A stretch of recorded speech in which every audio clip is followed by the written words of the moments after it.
Mr President, I don't wish to speak for long on this, but I would like to take the opportunity to thank everybody involved with the committee. This was a unique committee in that it was a joint parliamentary inquiry.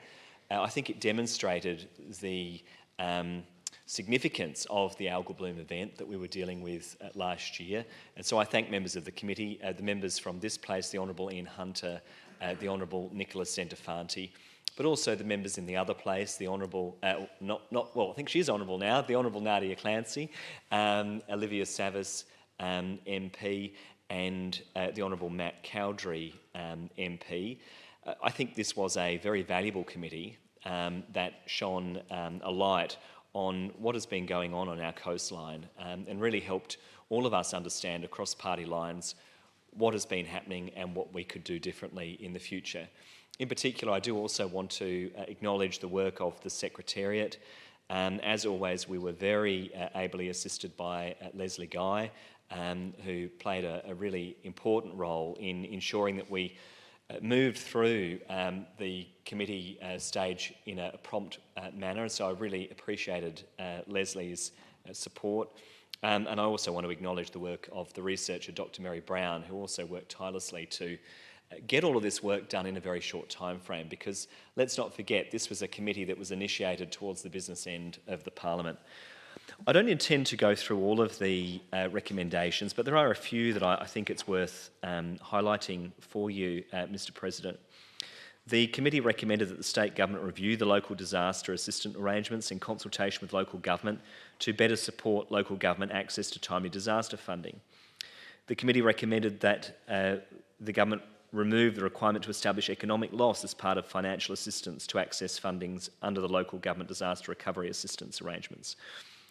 We recommended a review of the South Australian State Emergency Management Plan to include risk reduction, a key risk reduction leader and a hazard plan for ecological disasters. We also suggested a fishery licence buyback scheme for impacted fishers. We considered providing additional funding for impacted businesses. We advocated for the development of a 10-year restocking plan to be undertaken with the industry. We pushed for a review of staff structures across agencies to ensure that any gaps in water monitoring and research are appropriately filled. We pushed to review the efficacy of the State Tourism Voucher Scheme.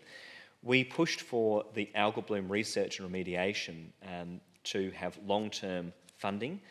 And we also reaffirmed our commitment to net zero by 2050 and to advocate for other levels of government to adopt a similar target. And I recognise that these, in fact, I think all of the recommendations, bar the final one, were supported by all members of the committee. And I think that demonstrates...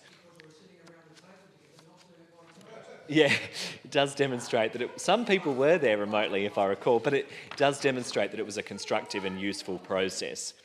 Might I say, though, and I do understand that the government was in caretaker mode and was not in a position to be able to respond at the time, I acknowledge that, but there has been crickets since the election and no response to any of the recommendations. Now, I know we now have a new Minister for Environment, who is in this place, and I do hope that the Honourable Emily Burke will take time to engage with the recommendations of this committee.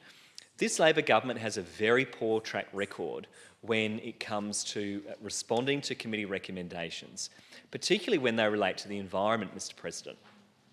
Who could forget the doomed report of the inquiry into public and active transport, which sat in the minister's desk for about 3 years with no response? It sat there as a hefty dust gatherer, and the minister refused quite belligerently to ever engage with the contents of the report. And it sat there for about 3 years, and we've still seen no meaningful engagement. Indeed, another minister in this place, the Honourable Claire Scriven, refused to ever acknowledge that she had even read the report. So this government does not like to engage with committee reports, and they don't like to be taken to task for their failure to do so. But I hope that this is one where they will recognise that there was cross-party support. It wasn't just the Greens, it was, the Greens and the Liberals together. And, my mum always used to say blue and green should never be seen. But when we're on the same page on an issue, then you know that you need to take notice, Mr. President, because it must be important if you've got blue and the green together on an issue. And in this case, we did come together because we recognised it required leadership from the government. So I do hope that there is some engagement from the Malinauskas government about these recommendations. But I do thank everybody for their involvement. I think it was a really constructive and useful committee process.